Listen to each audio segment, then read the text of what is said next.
No, no. He just got picked. Yes. Yes, and it's a pick six. Hank Ogburn is using his break while working at the Columbia Hospital to catch the Philadelphia Eagles play the New Orleans Saints. He's a huge sports fan, but says he could really care less who wins this game, as long as he does well in fantasy football. I'm a St. Louis Rams fan. I mean, we've done horrible for the longest time. So I'll watch games that don't even involve my team. I just focus on the players to see if they rack up points. Through fantasy football, sports fans get to manage their own teams.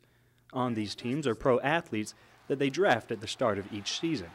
The better the athlete does on the field, the better the fantasy football team does. I guess it keeps something to keep me interested throughout the year and maybe not just be biased on one team.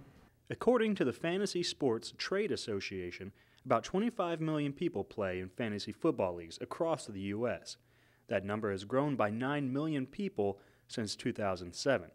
And so it's a way for you as a fan to participate and to compete against your friends or against other people that you're playing in your league against.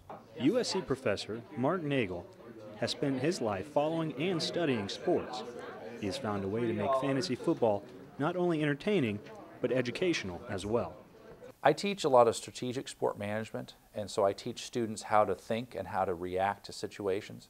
And so what I started doing a number of years ago was doing fantasy NFL football in our management class, which was every fall. He says it teaches students how to manage money and how to handle sports transactions.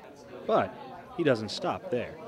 I also throw a number of curveballs into the class. If we're talking about unions, if we're talking about player representation, I might throw in a fake strike into the league issues.